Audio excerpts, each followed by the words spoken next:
线上的家人朋友们平安，我是梦幻厨房在我家的 Vivian。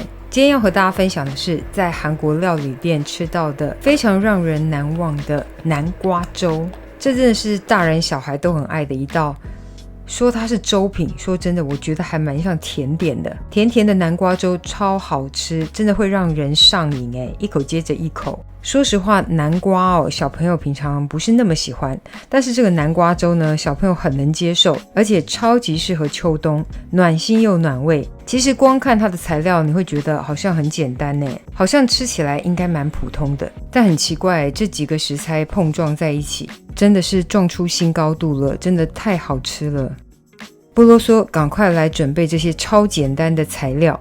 所有材料配方就请大家自行荧幕截图，文字食谱的连结我也会放在资讯栏当中，点开资讯栏就可以看到。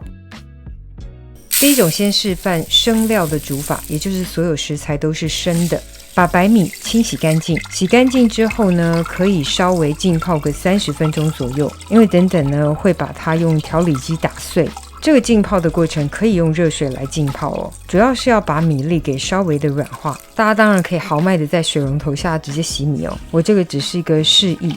接着就是浸泡热水，大约30分钟就可以。泡米的时候，我们来切南瓜。南瓜用什么品种其实都可以去皮去籽，然后切成块状。当然如果你是吃全食物的朋友，你要保留籽或皮都可以。接着我们用调理机把所有的材料加入，因为希望保留一点米粒的口感，不必太细然后也不需要刻意使用破壁机，普通果汁机就可以，除非你特别喜欢很细致的口感，那你可以用破壁机。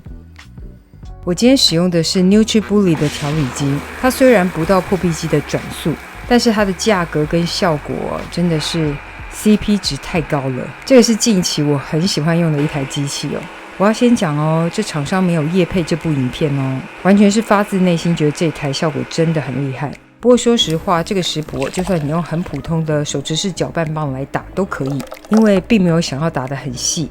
接着就把打好的生的南瓜粥直接放入锅中就直接用小火来加热记得一定要边煮边搅拌，因为这个是粥它很容易糊底，所以一定要边搅拌，然后一定要有耐心用小火。其实加热到中途还没有滚沸就开始凝结了，这时候大概是摄氏70-80度的温度，我们可以加点清水或者是牛奶或是高汤都可以来调整一下里面的水分，否则会太浓稠了。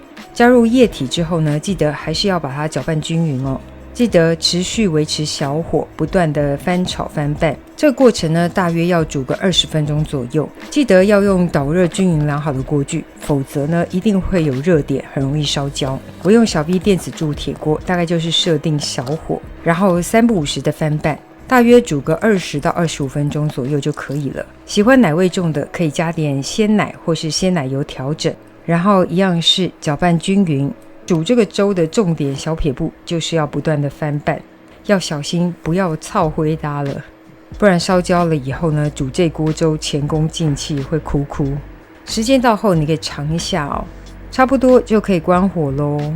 真的是又香又浓又好喝。如果多做的也可以放在保鲜盒冰起来，要喝的时候再加热一下就可以咯。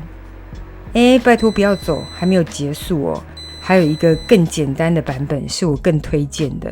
现在这个是生料的煮法，拜托先把它乖乖的看完好吗？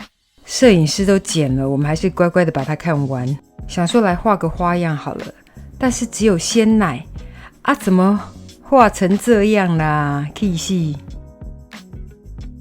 接着赶快分享熟料版本，其实这个版本更快速，老实说我更推这个版本，更好喝耶。用的是蒸过的南瓜跟蒸过的白米，因为白米的甜度跟香气呢，还有南瓜的香气已经被完整的全部释放出来，也就是熟成的过程已经让它更香了，而且食材变得更软。还有这是大家手边可能就有的材料，可能用剩饭，还有剩下的炒南瓜、蒸南瓜或是烤南瓜，通通都可以运用。直接把所有熟的材料放入调理机当中，连调味料都一起加然后特别推荐加鲜奶的版本，不能喝鲜奶的也可以加豆浆或是加清水都可以。反正就是像打果汁一样，把它们全部融合在一起就好了。其实打完就可以直接喝了，但是如果你想热热的喝，你就可以在微波加热、直火加热，或是再蒸一下都可以。但是一样要注意到同样的重点，就是要不断的搅拌哦，因为很容易粘底哦。如果锅子导热不太均匀的话，真的很容易焦底。避免焦底的问题哦，还是最推荐用微波加热的方式，或者是用水蒸的方式哦，都比较安全。大概就是呈现这样的浓稠度就可以咯。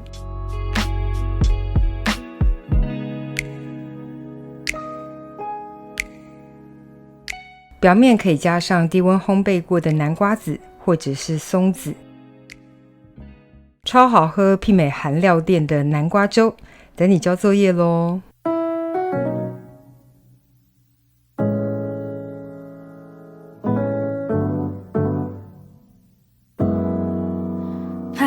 하늘에 핑크빛 구름 네 손에 날개 좀 chocolate I'm feeling so good 눈에 보이는 모든 게 예뻐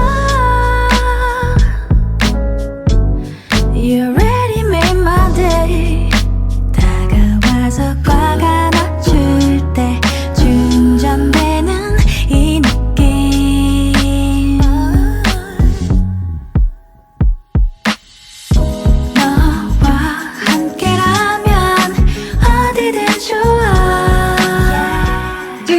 食谱分享，别忘了按赞、订阅、开启小铃铛，然后记得分享给亲朋好友，让他做给你吃。耶稣爱你，我也爱你，我们下次见，拜拜。